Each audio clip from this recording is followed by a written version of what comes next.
Assalamu alaikum. This is Dr. Ahmed Hassan. I'm the Chief Mentor for FCPS Part 1 program that is being conducted by MedExam Expert and the StudyMate. Sorry for the uncalled delays क्योंकि थोड़ा सा technical issue आ गया था जिसकी वजह से थोड़ा सा डिले हुआ है आज का सेशन। अच्छा, एक मिनट।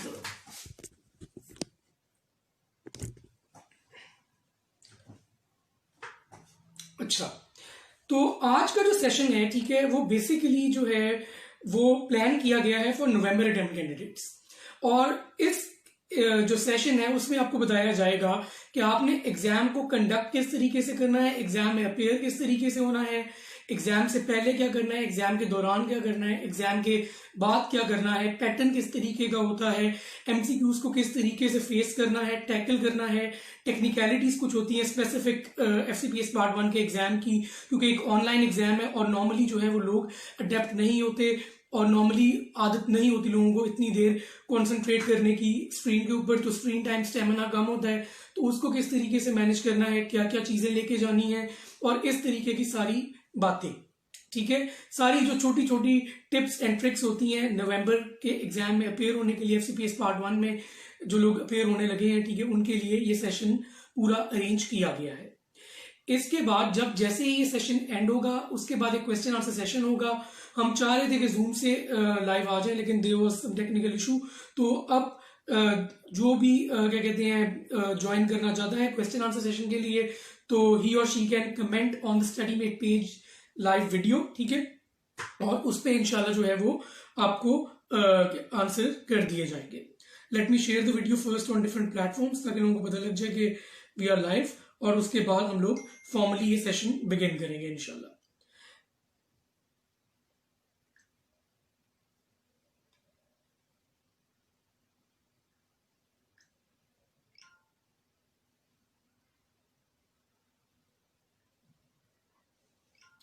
अच्छा, सबसे पहली चीज जो लोग बार बार पूछते हैं कि बहुत से लोग अपेयर हो रहे हैं, उन्हें फॉर्मेट पता होता है एग्जाम का, लेकिन उनको एमसीक्यू अटेम्प्ट करने की टेक्निक नहीं आ रही होती कि आया उन्होंने एमसीक्यू किस तरीके से अप्रोच करना है, किस तरीके से अटेम्प्ट करना है और किस तरीके से जो है उसको स्टेम को ब्रेक डाउन करते हुए प्रॉपर आंसर तक पहुंचना है। सबसे पहली चीज जो एफसीपीएस पार्ट 1 के बारे में है ना, जो मैं बार बार कहता हूं और आपको बार बार ये बात अच्छी तरह याद पता होनी चाहिए कि एफसीपीएस पार्ट 1 का एग्जाम दो कंपोनेंट्स पे बेस करता है। एक है आपकी रूट लर्निंग और एक है आपकी कंसेप्चुअल लर्निंग। ना सिर्फ कंसेप्चुअल लर्निंग हेल्प करती है, ना सिर्फ रूट लर्निंग हेल्प करती है। There is a balance that needs to be maintained and that needs to be kept during the preparation and during the whole exam environment. आपको ये पता होना चाहिए कि आपने किस तरीके से अप्रोच करना है, स्टेम्स को किस तरीके से आपने ब्रेक डाउन करना है। तो जब आपको पता है एमसीक्यू के दो पार्ट्स होती है, एक होती है स्टेम और एक होती है ऑप्शंस, ठीक है।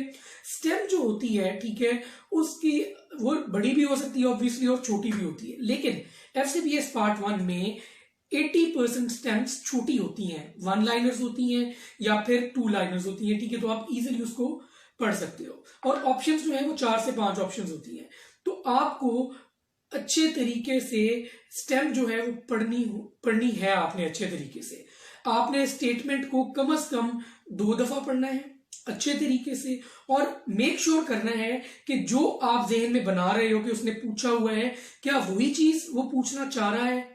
ये ना हो कि आप कुछ और समझ के आगे ऑप्शंस पे जंप ऑन करो, हॉप ऑन करो और अपनी मर्जी से एक आंसर पिक करके आगे चले जाओ, और जबकि उसने पूछा ही कुछ और हो। तो आपने स्टेटमेंट को एटलीस्ट 2 दफा पढ़ना है। आपको यह पता होना चाहिए उसने पूछा क्या हुआ है, ठीक है। अगर लंबा सिनेरियो है तो मैं ये रिकमेंड करता होता हूं हमेशा कि आपने पहले ऑप्शंस पढ़ लेनी है, उसके बाद एंड ऑफ स्टेम पढ़ना है, ताकि आपको पता हो कि उसने पूछा क्या हुआ है और किन में से आपने चूज करना है। उसके बाद आप बाकी लंबा सिनेरियो जो है वो पढ़ोगे, ताकि आपको अंदाजा हो जाए कि आपने उसमें से क्या चीज जो है वो निकालनी है, क्या चीज आपने उसमें से एक्सक्लूड करनी है, क्या चीज एक्सट्रैक्ट करनी है उसमें से for reaching the correct answer, ठीक है। एक और बड़ी इंपॉर्टेंट चीज है एफसीपीएस पार्ट 1 में कि जो आपकी फर्स्ट इंस्टिंक्ट होती है ना, ठीक है, क्योंकि आप जाहिर बात है 5 साल आपने एमबीबीएस पढ़ा, फिर आपने हाउस जॉब की, फिर आपने एफसीपीएस की तैयारी की, ठीक है। तो एक बहुत लंबा सफर है, ठीक है। और बैकग्राउंड नॉलेज हर बंदे का इतना स्ट्रांग होता है कि वो कहीं ना कहीं किसी ना किसी कोने कुदरे में दिमाग के वो चीज पड़ी होती है जो पूछी गई होती है। तो जो फर्स्ट इंस्टिंक्ट होती है ना, ठीक है, वो 80% ऑफ टाइम्स करेक्ट होती है। तो फर्स्ट इंस्टिंक्ट को कभी भी आपने पसे पुष्ट नहीं डालना। अगर आपकी फर्स्ट इंस्टिंक्ट है कि हाँ ये एक ऑप्शन मुझे लग रही है, ठीक है, तो 80% ऑफ टाइम्स वो ठीक होगी। लेकिन एक और बड़ी इंपॉर्टेंट चीज, अगर आपने एक एमसीक्यू पढ़ा है और आपके सामने ये ऑप्शंस आई हैं, आपने कहा कि बी ऑप्शन ठीक है, आपने ज़हन बना लिया कि हाँ जी बी ऑप्शन ठीक है, मेरे हिसाब से यही आंसर बनता है, लेकिन आपने best among the options choose करना है, करेक्ट ऑप्शन नहीं चूज करनी, बेस्ट अमंग द ऑप्शंस। यानी कि अगर आपने बी ऑप्शन अपने हिसाब से कर लिया कि हाँ ये ठीक है, लेकिन आपने ए, सी और डी नहीं पढ़ी, तो इसका मतलब ये है कि आप अपने आप को पूरी अपॉर्चुनिटी नहीं दे रहे कि आप वो एमसीक्यू सही तरीके से करेक्ट कर सके। हो सकता है जो आपने ऑप्शन चूज की है वो ठीक है, लेकिन वो हो सकता है बेस्ट ना हो। तो आपने जौन सी भी ऑप्शन सिलेक्ट करनी है, उसके बाद आपने बाकी ऑप्शन से एक दफा गो थ्रू लाजमी करना है। ये मैं बार बार स्ट्रेस कर रहा हूं, अगर आपको एक ऑप्शन ठीक लग भी रही है, उसके बावजूद आपने बाकी ऑप्शन से गो थ्रू लाजमी करना है। अगर आप उससे गो थ्रू नहीं करेंगे तो फिर हो सकता है कि उनमें से कोई जो है वो उससे ज्यादा अप्रोप्रिएट आंसर हो जो कि आप करते हुए आगे जा रहे हैं और आपका एमसीक्यू गलत हो जाए। ये चीज बहुत इंपॉर्टेंट है, तो याद रखनी है। एक और चीज आपको पता होनी चाहिए कि आपने रूल आउट कैसे करनी है ऑप्शंस। फॉर एग्जाम्पल, अगर एक ऑप्शन ये आई है कि एक जो ड्रग है वो एसिडिफाई कर रहा है यूरिन को, और एक ऑप्शन आई है कि एक ड्रग जो है वो यूरिन की पीएच को कम कर रहा है, तो ये बिल्कुल एक ही चीज है, तो ऑब्वियसली ये दोनों गलत होंगी, ठीक है। तो ये दोनों गलत होंगी, एक जैसी दोनों ऑप्शन तो नहीं ना हो सकती। जब ये दोनों गलत है तो बाकी ऑप्शंस आपके पास होंगे जिनमें से आपने ठीक चूज करना है। तो ये चीज आपको पता होना चाहिए कि आपने रूल आउट कैसे करना है। एग्जैक्ट एक जैसी स्टेटमेंट्स अगर आ जाए तो वो दोनों गलत है ऑब्वियसली। थोड़ा सा फर्क हो तो फिर हो सकता है कि आपने उनमें से डिफरेंट चूज करने हो, ठीक है। एक और बड़ी इंपॉर्टेंट चीज कि आपने क्वेश्चंस को बहुत बहुत अच्छे तरीके से पढ़ना है। अब इसमें भी जो इंपॉर्टेंट तरीन चीज है वो ये है कि आपने मल्टीपल बुक्स पढ़ी होंगी। मार्केट में इस वक्त बेतहाशा बुक्स हैं, ठीक है। एसके सीरीज है, रफीउल्ला सीरीज है, एफसीपीएस मेट है, तनवीर है, राबिया अली है, ठीक है, और नसीम शहजाद है। बहुत सी बुक्स हैं, बहुत बुक्स हैं मार्केट में। लेकिन जब आप एग्जाम में जाओगे तब आपने हर एमसीक्यू को एक नए एमसीक्यू की तरह ट्रीट करना है। If you are not treating every MCQ as a new MCQ and you are thinking that this must be a recall, मैंने ये पढ़ा हुआ था preparation के दौरान, so this must be from one of those books, ठीक है, तो you are wrong, you might be right, ठीक है, लेकिन गलत होने के चांसेस बहुत हैं इसमें। अगर आप उसको एक नए MCQ की तरह ट्रीट करेंगे, ठीक है, तो हो सकता है कि उसमें थोड़ा सा ट्विस्ट हो जो कि उस रिकॉल से फर्क हो, क्योंकि जो रिकॉल्स होती हैं, जो बुक्स बनती हैं, वो बनती हैं जब स्टूडेंट एक एग्जाम में अपेयर होते हैं और वो उसको याद करके बता देता है कि जी हाँ मुझे ये पेपर में आया था। अब उसके हिसाब से उसको पेपर में वो आया था, किसी और के हिसाब से उसको पेपर में फर्क चीज आई थी, थोड़ा सा स्टेटमेंट फर्क हो जाए, थोड़े से आंसर की ऑप्शन में फर्क आ जाए तो आंसर एंटायरली डिफरेंट हो जाता है, ठीक है। और सीपीएसपी भी यही करता है, स्टेम चेंज कर देता है या ऑप्शन चेंज कर देता है, या स्लाइड्स ही चेंज होती है जो आप पिक नहीं कर सकते, या फिर वो पूरी रिकॉल होती है, ठीक है, आया कुछ होता है, बताया कुछ होता है, बुक में कुछ छुपा होता है, ठीक है। आप बुक के हिसाब से सोच रहे होते नहीं ये तो वही पूछा है, हट धर्मी नहीं दिखानी, ठीक है। जो एमसीक्यू जैसा आ रहा है उसको उस एमसीक्यू की तरह ट्रीट करें, हर एमसीक्यू को नए एमसीक्यू की तरह ट्रीट करना आपने, ठीक है, हट धर्मी नहीं दिखानी। एमसीक्यू अच्छा हो, एमसीक्यू बुरा हो, CPSP is always right, at least in that क्या कहते हैं 4.5 आवर पीरियड जो आप एग्जाम दे रहे हो। CPSP is the boss, CPSP हमेशा करेक्ट है, उसमें आपने सीपीएसपी को कुछ कोसना नहीं है, ठीक है। वो जो एमसीक्यू वहां पे अपेयर हो गया, आपने उसको बेस्ट तरीके से सॉल्व करना है, ठीक है। एमसीक्यू को गौर से पढ़े, स्टेम को गौर से पढ़े, ऑप्शंस को गौर से पढ़े और फिर आगे मूव करें।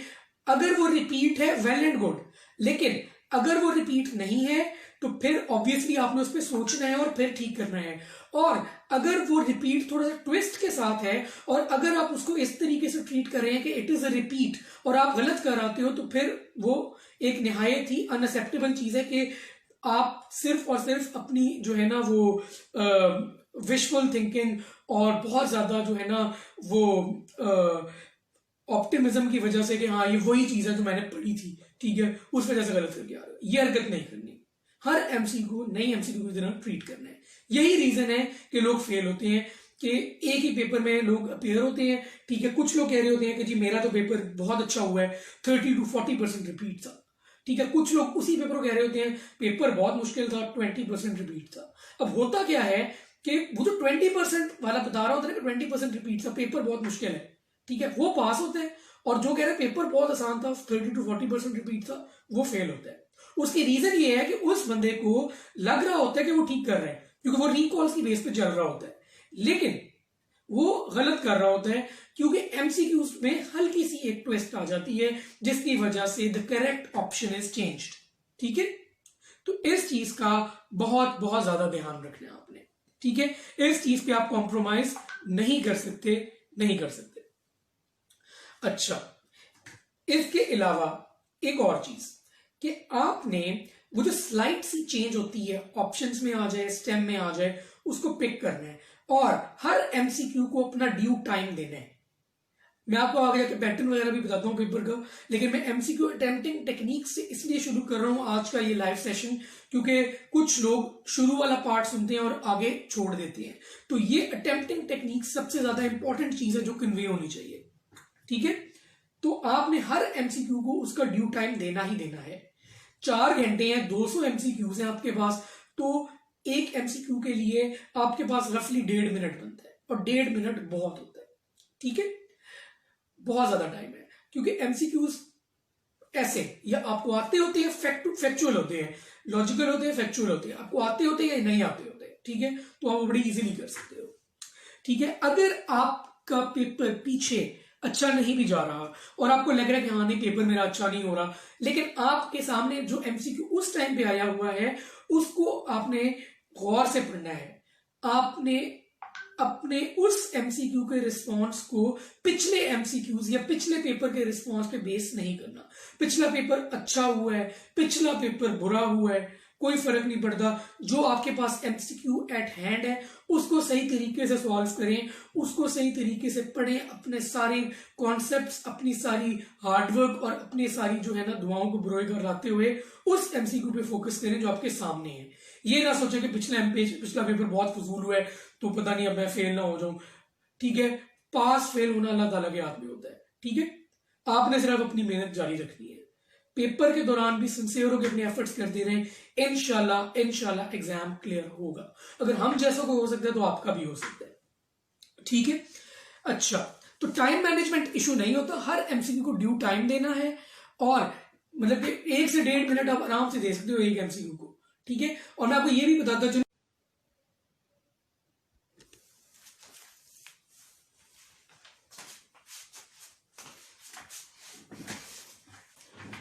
I am so sorry for the constant glitches, कोई इंटरनेट का इशू आ रहा है मेरी तरफ। अच्छा, एमसीक्यू अटेम्प्टिंग टेक्निक्स तो मैंने आपको बता दी, वो वीडियो ऑलरेडी पोस्ट हो गई है, तो वो फिर आपने बाद में देख लेनी है, ठीक है। तो अब मैं चलता हूं आगे। एक और बहुत इंपॉर्टेंट चीज जो है ना, ठीक है, वो ये है कि सीपीएसपी जो है ना, ठीक है, वो यूजुअली जो टेस्ट करता है वो कॉमनली टेस्टेड टॉपिक्स होते हैं। एमसीक्यूज में बार बार वही टॉपिक्स टेस्ट हो रहे होते हैं जो कि एक दफा वो पहले पूछ चुकी हैं, मतलब कि 60 to 70% ऑफ टाइम्स जो है वही वाले टॉपिक्स जो है वो बार बार टेस्ट हो रहे होते हैं। फॉर एग्जांपल वो कार्डियक साइकिल में से 3-4 क्वेश्चंस बार बार पूछ लेंगे, ठीक है। वो ईसीजी में से 3-4 क्वेश्चंस बार बार पूछेंगे, स्टेफ ऑरियस के बारे में पूछ लेंगे, निमोनिया के ऑर्गेनिजम्स के बारे में पूछ लेंगे, ठीक है, नेफ्रोटिक सिंड्रोम के बारे में पूछ लेंगे, स्टार्लिंग फोर्सेस के बारे में पूछ लेंगे, ठीक है, C5A लिकोट्राइन B4 के बारे में मल्टीपल टाइम्स पूछा गया है। तो ये इस तरीके की चीजें हैं जो आपको पता है कि आपने पढ़ी हुई है, ठीक है, और एक आउट ऑफ द ब्लू चीज नहीं आई हुई। अब अगर वहां पे आपके सामने कोई इस तरीके की चीज आती है जो कि completely out of the blue है, ठीक है, तो इसका मतलब ये है कि आपने वो चीज या तो पढ़ी नहीं हुई या फिर वो अभी तक पूछी नहीं गई। तो उसका ठीक होने का चांस बहुत कम होता है। सीपीएसपी नॉर्मली ज्यादातर टॉपिक्स वही पूछता है जो कि पहले वो पूछ चुके हैं, ठीक है। तो इसीलिए जो कॉमनली टेस्टेड टॉपिक्स हैं उनकी तरफ आपका दिमाग ज्यादा जाना चाहिए जब आप एग्जाम में बैठे। ठीक हो गया। अच्छा, अगली चीज, फॉर्मेट ऑफ पेपर में आपको ये तो पता है कि 2 पेपर्स होते हैं, 100 एमसीक्यूज ईच। हर पेपर के लिए 2 घंटे होते हैं, मतलब कि total of 4 hours for 200 questions, और हर 2 पेपर्स के बीच में एक 30 मिनट्स की ब्रेक होती है। ठीक हो गया। अब मैं आपको एग्जाम के बारे में बताऊंगा कि एग्जाम में क्या चीज लेके जानी है, एग्जाम से पहले क्या करना है, एग्जाम के दौरान क्या करना है, एग्जाम के बाद क्या करना है। ठीक है। सबसे पहले तो एग्जाम से पहले आपको ये चीज पता होनी चाहिए कि आपका सेंटर जो है वो कहां पे बना हुआ है। ठीक है। जो सीपीएसपी रीजनल सेंटर है जहां पे आपका एग्जाम है, आपको उसका एग्जैक्ट एड्रेस पता होना चाहिए। आपको ये पता होना चाहिए कि आपको कम्यूट में कितना टाइम लगता है, आपको कितना टाइम लगता है from your home to the exam centre. रात को अच्छे तरीके से नींद पूरी करके जानी है, कम से कम 6 से 8 घंटे, अ गुड स्लीप, और कोई टेंशन नहीं लेनी, क्योंकि पास होना ना होना अल्लाह ताला की जात के हाथ में होता है। ठीक है। आपके हाथ में सिर्फ ये था कि आपने मेहनत करनी है, आपके जो है ना हाथ में सिर्फ ये था कि आपने सिंसियर एफर्ट्स करनी है, और साथ ही साथ आपने अपना फोकस जो है वो बरकरार रखना है। इसके अलावा आप कुछ भी नहीं कर सकते। इसके अलावा आप सिर्फ दुआ कर सकते हैं और अल्लाह ताला की जात से ये दुआ कर सकते हैं कि ये एग्जाम क्लियर हो जाए और जो आपके हक में बेहतरीन है वो हो जाए। ठीक है। तो एग्जाम क्लियर आपका अल्लाह ताला की जात ने करवाना है। ठीक है। आप सिर्फ मेहनत कर सकते हैं, आप सिर्फ फोकस्ड रह सकते हैं, आप सिर्फ और सिर्फ ये मेक श्योर कर सकते हैं कि आपकी तरफ से कोई लूप होल्स, कोई लूज एंड्स ना हो। ठीक है। तो आपने नींद पूरी करनी है, टेंशन बिल्कुल नहीं लेनी, जाने से पहले 2 नफल हाजत के पढ़ने हैं, और ये एक फर्म बिलीफ के साथ जाना है कि आपने अपनी पूरी मेहनत की है, आपने अपनी पूरी तैयारी की है, इससे ज्यादा तैयारी पॉसिबल नहीं थी, आप पूरे फोकस्ड हैं, आपने ये एग्जाम क्लियर ही करना है इंशाल्लाह। अगर अल्लाह ताला की मर्जी हुई तो आप ये एग्जाम फेल नहीं करेंगे। ठीक है। आपको पता होना चाहिए कि टाइम इतना लगता है कम्यूट के लिए, 20 मिनट लगते हैं, 25 मिनट लगते हैं, आधा घंटा लगता है, लेकिन जब जो कम्यूट का टाइम है आपने इस लिहाज से घर से निकलना है कि आप कम से कम 20 से 25 मिनट पहले अपने सेंटर पे हो, ताकि आप जो है वो किसी किस्म के प्रेशर में और किसी किस्म के दबाव में ना हो, और आप एक खुले दिमाग से, एक सुकून से पेपर में अपेयर हो सके। सेंटर पे पहुंच के कोई चीज डिस्कस ना करें, कुछ ओवरथिंक ना करें, और अपने साथ पैनाडोल लाजमी लेके जाएं। अच्छा हाँ, लेके क्या क्या जाना है एग्जाम सेंटर पे, ये भी एक बहुत कॉमनली आस्क्ड क्वेश्चन है। एक तो आपका एडमिट कार्ड होगा, ठीक है, दूसरा आपका आईडी कार्ड होगा। एडमिट कार्ड और आईडी कार्ड दोनों लेके जाने, इस पे कोई कॉम्प्रोमाइज नहीं है, क्योंकि अगर खुदा ना खास्ता एडमिट कार्ड में कोई इशू आ रहा है तो आपका आईडी कार्ड ही है जो प्रूव करेगा आपकी आइडेंटिटी। ठीक हो गया। पैनाडोल की टैबलेट्स लेके जानी है, क्योंकि लोगों का स्क्रीन टाइम स्टेमिना नहीं होता। ठीक है। लोग जो है वो इतना ज्यादा नॉर्मली नहीं देख रहे होते कंप्यूटर्स की तरफ। हमारे जो कोर्स में लोग थे उनको तो ऑब्वियसली ये इशू नहीं आएगा, क्योंकि उन्होंने सारे लेक्चर्स क्या कहते हैं लैपटॉप्स पे देखे हैं और डिस्कशन ही मोबाइल्स पे की है, तो उनको ये वाला इशू नहीं आएगा। लेकिन बाकियों के लिए ये बहुत इंपॉर्टेंट है कि उनका स्क्रीन टाइम स्टेमिना नहीं बना होता तो उनको ये इशू आ रहा होता है। So make sure that you have Panadol with you for any headache. और इतनी देर क्योंकि बैठने तो बैठने की आदत भी नहीं होती, तो फिर बैक एक भी हो सकती है। ठीक है। तो हेडेक और बैक एक के लिए आपने लाजमी जो है ना वो करनी है, लेके जानी है पैनाडोल। ठीक है। अब कोविड के नए जो है ना रूल्स एंड रेगुलेशन और एसओपीज भी आए हैं ऑब्वियसली, तो सैनिटाइजर और मास्क भी। क्या क्या लेके जाना है? Admit card, ID card, Panadol, sanitizer, mask. ठीक है। ग्लव्स लेके जाने हैं तो चले जाए वो भी, ठीक है, कोई इशू नहीं है। तो ये चीजें आप लेके जाएंगे। ठीक है। लेकिन आप ना मोबाइल लेके जा सकते हैं, ना कोई कैमरा लेके जा सकते हैं, ना कोई कम्युनिकेटिंग डिवाइस लेके जा सकते हैं, ना पेपर, ना पेन, ना कैलकुलेटर। ऐसी कोई चीज भी आप अंदर एग्जामिनेशन हॉल में नहीं लेके जा सकते। ये बहुत इंपॉर्टेंट चीज है। ठीक है। तो मैं आपको ये सजेस्ट करूंगा कि एग्जाम से पहले ही प्रोफाइलेक्टिकली आप जो है वो पैनाडोल ले लें, ताकि हेडेक और बैकएक से आप बच सके, ठीक है। और एक और बहुत इंपॉर्टेंट चीज, पेपर 1 से पहले वॉशरूम जरूर यूज कर ले, क्योंकि आप पेपर 1 जब शुरू हो जाएगा तो you won't be able to leave the examination hall before you complete the exam, ठीक है। जो पानी वगैरह होता है वो एग्जामिनेशन हॉल के अंदर ही होता है, तो वो आप अंदर ही पी लेते हैं, लेकिन you will not be allowed to use the rest room, ठीक है। इसलिए रेस्ट रूम जो है वो पेपर 1 से पहले यूज करके जाएं, ठीक है। अब एग्जाम में क्या होता है, एग्जाम में आपके 2 पेपर्स होते हैं, पेपर 1 होता है और पेपर 2 होता है। हर पेपर में 100 एमसीक्यूज ईच होते हैं और हर पेपर के लिए 2 घंटे होते हैं, यानी कि 2 घंटे पेपर 1 के लिए 100 एमसीक्यूज के लिए और 2 घंटे जो है वो पेपर 2 के लिए 100 एमसीक्यूज के लिए। तो 4 घंटों में आपने 200 एमसीक्यूज करने हैं और बीच में पेपर 1 और पेपर 2 के बीच में 30 मिनट्स की आ जाती है ब्रेक, ठीक हो गया। तो अब जो पेपर 1 है, जब आप शुरू करते हो तो you will not be allowed to leave the examination hall. अगर आपने पेपर खत्म भी कर लिया है तो कम से कम 1 घंटा आपके पेपर 1 को शुरू हुए हो जाना चाहिए, तो फिर आप एग्जामिनेशन हॉल लीव कर सकते हो, ठीक हो गया। ये तो बहुत इंपॉर्टेंट चीज है। जब आप कंप्लीट कर लेते हो पेपर 1 और 1 घंटे से ऊपर हो गया है एग्जामिनेशन शुरू हुए तो you are allowed to leave the examination hall अगर आपने पेपर कर लिए, ठीक है। And once you leave the examination hall after paper 1, मैं आपको एक और चीज बताता चलूं, paper 2 will start on the designated time. ऐसे नहीं होगा कि आपने पेपर 1 पहले खत्म कर लिए तो पेपर 2 आपका साथ ही जल्दी शुरू करवा देंगे, नहीं, पेपर 2 अपने डेजिग्नेटेड टाइम पे ही शुरू होगा, ठीक है। मतलब कि पेपर 1 के 2 घंटे गुजरेंगे, आधा घंटा ब्रेक का गुजरेगा, उसके बाद पेपर 2 शुरू होगा, बेशक आप पेपर 1 पहले खत्म कर लो। तो इसीलिए मैं कह रहा हूं कि may give each MCQ it's due time, क्योंकि आपने बैठना तो है वहां पे, तो उससे बेहतर है कि आप एमसीक्यू पे ध्यान दें, ठीक हो गया।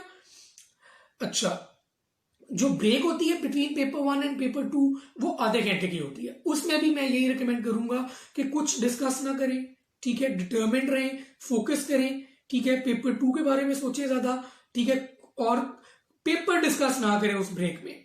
उस ब्रेक में पेपर डिस्कस करना बहुत बड़ी बेवकूफी होती है, क्योंकि बहुत ही प्री मेच्योर होते हैं लोग, उस टाइम पे उनको पता भी नहीं होता कि क्या आया था, क्या उन्होंने आंसर किया है, ठीक है, और रैंडम डिस्कशंस में एक दूसरे का जो है ना वो मोरल डाउन हो जाता है और अल्टीमेटली उसके लिए फिर मुश्किल होती है कि वो पेपर 2 में कॉन्सेंट्रेट करे। उस टाइम पे डिस्कस नहीं करना पेपर, उस टाइम पे सिर्फ फोकस करना है कि मैंने पेपर 2 अच्छा करना है, ठीक हो गया। अच्छा, एक और बहुत बहुत इंपॉर्टेंट चीज जो कि होती है ऑनलाइन एग्जाम के बारे में, जब आप एग्जाम अटेम्प्ट कर रहे होंगे तब आपको जो चीजें पता होनी चाहिए, उनमें से क्या है कि जो है ना एक एमसीक्यू आपके सामने मैक्सिमम 2 दफा आएगा। पहला राउंड होगा, आप उसमें एमसीक्यू सॉल्व कर रहे हो, आपके पास पहले राउंड में 2 ऑप्शंस होंगी उस एमसीक्यू सॉल्व के, या आप उसको सॉल्व करके सबमिट कर दो या आप उसे स्किप कर दो, ठीक है। अगर आपने उसको सबमिट कर दिया है सॉल्व करके तो वो वाला एमसीक्यू फिर अपीयर नहीं होगा, वो वाला एमसीक्यू गायब हो जाएगा, ठीक है, वो एमसीक्यू दोबारा अपीयर नहीं होगा। ये बहुत इंपॉर्टेंट चीज है, जो एमसीक्यू आपने सबमिट कर दिया वो एमसीक्यू दोबारा अपीयर नहीं होगा, जो एमसीक्यू आपने स्किप कर दिया वो दूसरे राउंड में अपीयर होगा। दूसरे राउंड में सिर्फ और सिर्फ वो वाले एमसीक्यूज अपीयर होंगे जो कि आपने स्किप किए थे, ठीक हो गया। और जो दूसरे राउंड में एमसीक्यूज अपीयर होंगे जो आपने स्किप किए थे वो दूसरी बारी में आपने अटेम्प्ट लाजमी करने हैं, यानी कि एक एमसीक्यू आपके पास मैक्सिमम 2 दफा आएगा। पहली दफा आप उसे स्किप करोगे या सबमिट करोगे, अगर सबमिट कर दिया तो फिर तो वो नजर ही नहीं आएगा, आप रीचेक नहीं कर सकते उसको। तो जो पहली बार आपने करना है उसको गौर से ध्यान से करना है, ठीक है। और जो आपने सबमिट कर दिया वो तो नहीं आएगा, जो स्किप कर दिया वो सेकंड राउंड में 1 दफा आएगा, ठीक है। तो उस टाइम पे आपने उसको करना ही करना है। तो ये चीज आपको बहुत इंपॉर्टेंट है जो पता होनी चाहिए। एक और चीज तो लोग बार बार पूछते हैं कि अगर आपका कंप्यूटर क्रैश हो जाए, ठीक है, कोई और इशू आ जाए कंप्यूटर में, तो आपने घबराना नहीं है, उस टाइम पे अपना हैंड रेज करना है और सीपीएसपी के प्रॉक्टर को बुलाना है, और सीपीएसपी के प्रॉक्टर्स आर वेरी वेरी कोऑपरेटिव, ठीक है, they will help you out. उनकी इंस्ट्रक्शंस को फॉलो करें और जैसे वो कहते हैं, जॉन से बटन्स वो कहते हैं, वही वाले उनकी इंस्ट्रक्शंस के मुताबिक प्रेस करें और आपका एग्जाम शुरू हो जाएगा जहां से आपने छोड़ा था। अगर खुदा ना खास्ता का कंप्यूटर ही क्रैश हो जाता है, बंद हो जाता है, पावर सप्लाई बंद हो गई, तो फिर भी आपने घबराना नहीं है। आपने ये नहीं समझना कि मेरा एग्जाम खत्म हो गया, ये तो दोबारा से करना पड़ेगा। नहीं नहीं, ऐसा कुछ भी नहीं होता। सीपीएसपी का ऑनलाइन एग्जाम का पैटर्न ये होता है कि the exam is already being saved on the online servers, ठीक है। तो क्योंकि ऑनलाइन सर्वर्स पे वो सेव हो रहा है, ठीक है, तो अल्टीमेटली आप जब भी शुरू करोगे तो एग्जाम वहां से शुरू होगा जहां से आपने छोड़ा था। आपके रिस्पॉन्सेज भी सेव्ड है, आपका एग्जाम भी सेव्ड है, ठीक है। तो कहने का मकसद है कि अगर खुदा ना खास्ता कंप्यूटर क्रैश हो जाता है तब घबराना नहीं है, एग्जाम सेव हो रहा है आपका। ये बहुत इंपॉर्टेंट चीज है, लोग पैनिक कर जाते हैं उस टाइम पे, ठीक है।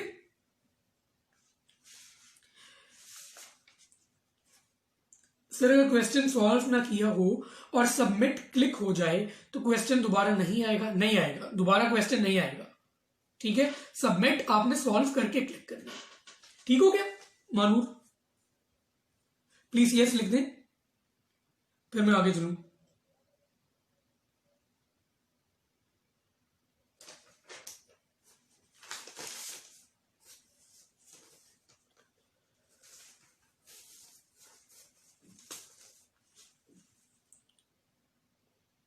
ठीक है। अच्छा, अब जो फॉर्मेट है मैं आपको बता चुका हूं। अब एक और बड़ी इंपॉर्टेंट चीज है, जो बहुत इंपॉर्टेंट एस्पेक्ट है एफसीपीएस पार्ट 1 का, क्या है कि जी सब लोग समझते हैं, बड़ी कॉमन नोशन है कि जी पेपर 1 तो बेसिक से आता है, पेपर 2 जो है वो स्पेशलिटी से आता है, जो कि असल होती है स्पेशलिटी। जैसे कि जी अगर सर्जरी है तो फिर सर्जरी की चीजें पूछी जाएंगी, मेडिसिन है तो फिर मेडिसिन की चीजें पूछी जाएंगी। नहीं, ऐसी कोई बात नहीं होती, ऐसी कोई बात नहीं है। पेपर 1 और पेपर 2 में कोई स्पेसिफिक टेबल ऑफ स्पेसिफिकेशंस नहीं है, ठीक है। तो पेपर 1 और पेपर 2 में कुछ भी पूछा जा सकता है। हाँ, ये हो सकता है कि सर्जरी के पेपर में एनाटॉमी ज्यादा पूछ ली जाए, रेडियोलॉजी में एनाटॉमी ज्यादा पूछ ली जाए, मेडिसिन में ऑर्गन सिस्टम ज्यादा पूछ लिए जाए, ठीक है। गायनी में पेल्विस पेरिनियम और रिप्रोडक्शन एंडो ज्यादा पूछ ली जाए। लेकिन ईएनटी में ईएनटी रिलेटेड चीजें ज्यादा पूछी जाती हैं, आई में आई रिलेटेड चीजें ज्यादा पूछी जाती हैं। लेकिन पेपर 1 में तो सब कुछ मिक्स ही होता है, और पेपर 2 में भी जो 30 to 40 एमसीक्यूज है ना, ठीक है, वो ऐसे ही होते हैं कि रैंडम होते हैं, ठीक है। तो कोई स्पेसिफिक टेबल ऑफ स्पेसिफिकेशंस नहीं है ऐसा, ठीक है। तो ये चीज आपने ज़हन से निकाल देनी है कि पेपर 2 है तो सिर्फ उसमें वही चीज आएगी, ना ना ना। पेपर 2 में पेपर 1 वाली चीजें भी आएंगी, पेपर 1 में पेपर 2 वाली चीजें भी आएंगी, ठीक है। तो ये माइंडसेट से आपने नहीं जाना, ठीक है। ये एक बहुत ही कॉमन मेथड है, ठीक है, जो कि नहीं होनी चाहिए, ठीक है। अच्छा, एक और बड़ी इंपॉर्टेंट चीज जो है वो आ जाती है कि रिजल्ट जो है ना, ठीक है, एफसीपीएस पार्ट 1 का वो आता है विद इन 7 to 10 डेज, ठीक है। 7 to 10 डेज में रिजल्ट आ जाता है। आपने बिल्कुल परेशान नहीं होना, बस दुआ करते रहनी है, ठीक है। और हाँ, रिकॉल्स आप बना सकते हैं, लोगों की हेल्प कर सकते हैं, ठीक है, करनी भी चाहिए, क्योंकि आपके बाद जो बैचेस आएंगे उनको फायदा होता है इस चीज का, ठीक है, कि उनको पता होता है किस तरीके का पेपर आया था, ठीक है। लेकिन परेशान नहीं होना, जो कीज बनती हैं, ठीक है, वो 100% करेक्ट नहीं होती। अक्सर ये होता है कि 60 या 45-50% करेक्ट होती है कीज जो बनती हैं, जो बुक्स में भी छपती हैं इवन, वो भी, ठीक है। उसकी रीजन ये है कि रिकॉल ही सही नहीं होती, ठीक है। तो अगर आप उस पर डिपेंड करके ये नहीं कह सकते कि आपका पेपर पास है कि फेल है, जो कीज बन रही है। आपने सिर्फ दुआ करनी है, ठीक है, अपने रिजल्ट का वेट करना है, और इंशाल्लाह एग्जाम क्लियर हो जाएगा जी। कंप्यूटर वाला कैलकुलेटर होता है हमारा, ठीक है, तो आप कंप्यूटर वाला कैलकुलेटर यूज कर सकते हो। एक और बड़ा कॉमन क्वेश्चन है कि एग्जाम जो है उसकी पासिंग परसेंटेज कैसे डिसाइड होती है। अच्छा, सीपीएसपी जो क्लेम करता है वो ये है कि 150 एमसीक्यूज आपने ठीक करने हैं 200 में से, यानी 75% एमसीक्यूज ठीक करने हैं। सीपीएसपी ये क्लेम करता है, ठीक है। लेकिन बेसिकली कुछ स्पेशलिटीज जैसे ईएनटी, आई, जहां तक मैंने सुना मेडिसिन में भी उन्होंने एक स्पेसिफिक कोटा रखा होता है कि उन्होंने इतने लोग पास करने हैं, उस लिहाज से परसेंटाइल सिस्टम कर लेते हैं। लेकिन आपने इन चीजों के बारे में बिल्कुल नहीं सोचना। आप मेक श्योर करें कि आपके सामने जो एमसीक्यू आ रहा है, ठीक है, आप उसको एक नए एमसीक्यू की तरह ट्रीट करें, उसको सही तरीके से सॉल्व करें और बाकी चीज अल्लाह ताला की जात पे छोड़ दें। अगर आपकी किस्मत में होगा तो एग्जाम आपका इंशाल्लाह क्लियर होगा। ठीक है, तो इस चीज के बारे में आपने बिल्कुल फिक्र नहीं करनी। ठीक हो गया?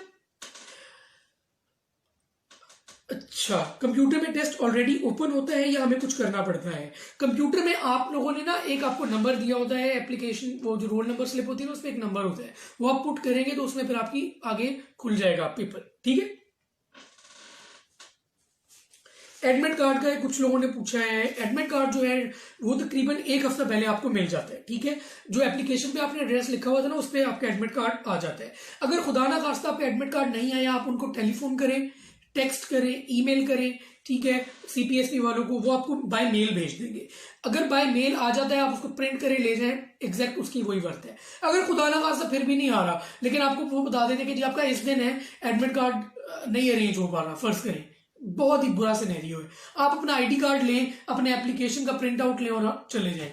ठीक है, वो वहां पे कुछ ना कुछ कर देंगे। ठीक है, लेकिन एडमिट कार्ड नॉर्मली एक हफ्ता पहले आ जाता है या 3-4 दिन पहले तो लाजमी आ जाता है। ठीक हो गया?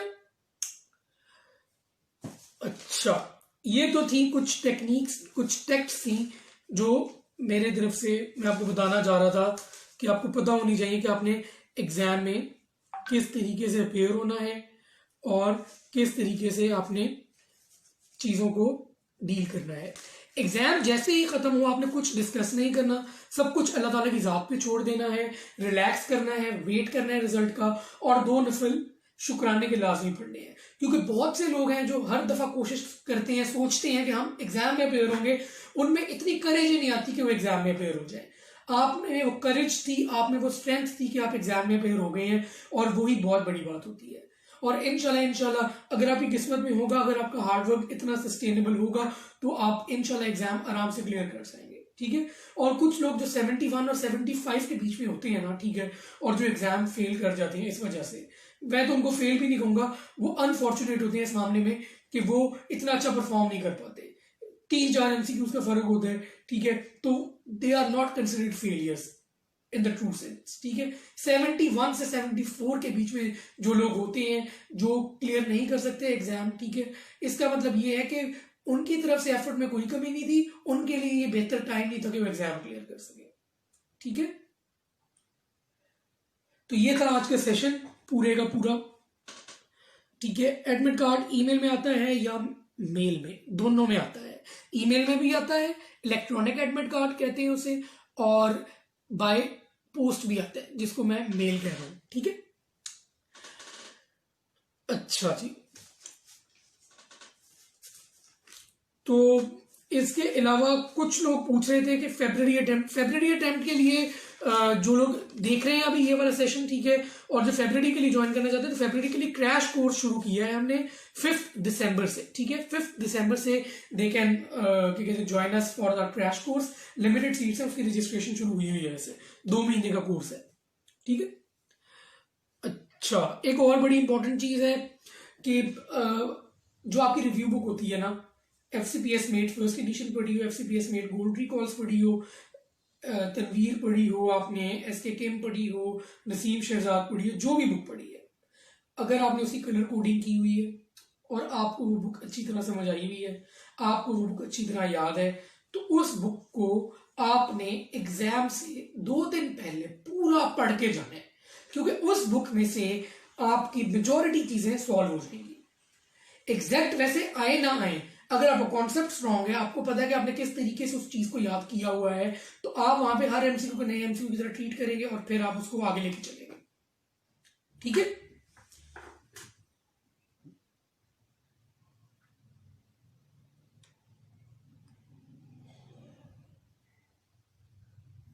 और कोई क्वेश्चंस हैं, कोई क्वेरीज हैं, तो यू गाइस कैन आस्क। आए वालों को लास्ट में क्या क्या स्पेशली रिवाइज करना चाहिए? उसामा नोट्स हैं, डॉक्टर अली डॉक्टर फरियाल के नोट्स हैं, FCPS मेट फर्स्ट एडिशन है, ये 3 चीजें तो लाजमी है। ठीक है, आए वालों के लिए। बाकी हेड एंड नेक सारी बात बहुत इंपॉर्टेंट होता है के लिए, और माइनर्स सबके लिए इंपॉर्टेंट है। वही FCPS मेट फर्स्ट एडिशन कर ले तो उसमें काफी चीजें हो जाएगा। लास्ट इंपॉर्टेंट टॉपिक्स बता दें, रिवीजन के लिए। देखिए लास्ट डे के इंपॉर्टेंट टॉपिक्स मैं नहीं बता सकता, लास्ट डे के स्पेशली, क्योंकि हर बंदे की अपनी वीकनेस अपनी स्ट्रेंथ्स होती है, आपने खुद असेस करके अपने हिसाब से करना है वो। लेकिन जो मैंने आपको बताया, रिव्यू बुक लाजमी करके जानी है। FCPS med first edition is a must to go through in the and.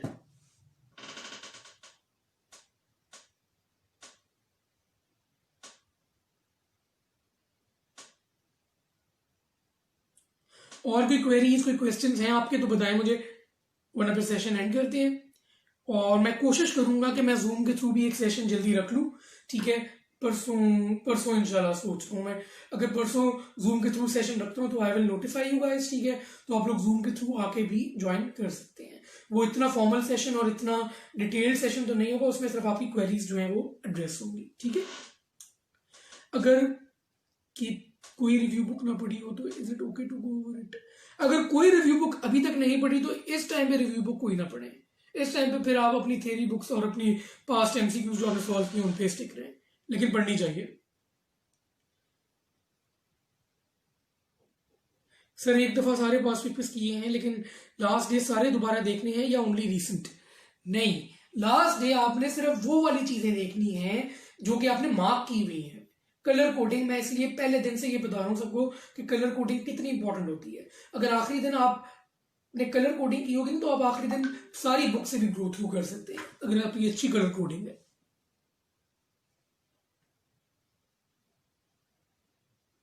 ठीक हो गया, फिर सेशन एंड करें। तो सबसे इंपॉर्टेंट चीज है कॉन्फिडेंस से जाएं, ठीक है। अल्लाह तवक्कल जाएं, आपने तैयारी अपनी तरफ से पूरी की हुई है, ठीक है। बाकी पास फेल सब कुछ अल्लाह ताला की ज़ात पे छोड़ दें, ठीक है। इंशाल्लाह अल्लाह ताला की ज़ात आपके लिए बेहतरीन नतीजा आपके सामने लेके आएगी, ठीक है। हो सकता है आप अपने लिए जो चीज़ बेहतर समझ रहे हैं, ठीक है, वो आपके लिए उस टाइम पे मौजूद ना हो, उस टाइम पे बेहतर ना हो, लेकिन अल्लाह ताला की ज़ात तो आपको बेहतरीन से नवाजेगी, ठीक है। तो इसलिए अपनी तरफ से आप पूरी एफर्ट करें, हर एमसीक्यू को ड्यू टाइम दें, तरीके से पढ़ें, नए एमसीक्यू की तरह ट्रीट करें, ठीक है। गौर से पढ़ें, एक ऑप्शन अगर आपको लग रहा है ठीक, लेकिन बाकी ऑप्शन जरूर पढ़ें। ये कुछ बड़ी इंपॉर्टेंट चीजें हैं जो मैं फिर से रिपीट कर रहा हूँ क्योंकि ये पिछली वीडियो में थी, ठीक है। तो बेसिकली इंपॉर्टेंट चीजें यही हैं, ठीक है। अगर आपको ये चीज समझ आ गई है तो इंशाल्लाह आपका एग्जाम क्लियर हो जाएगा, ठीक है। बस क्या कहते हैं, अल्लाह ताला की ज़ात पर तवक्कल रखें, दुआओं में क्या कहते हैं दूसरों को भी याद रखें और हमें भी याद रखें, ठीक है। इंशाल्लाह आपका एग्जाम क्लियर होगा। कोई और क्वेरीज तो नहीं है? फिर सेशन एंड करते हैं।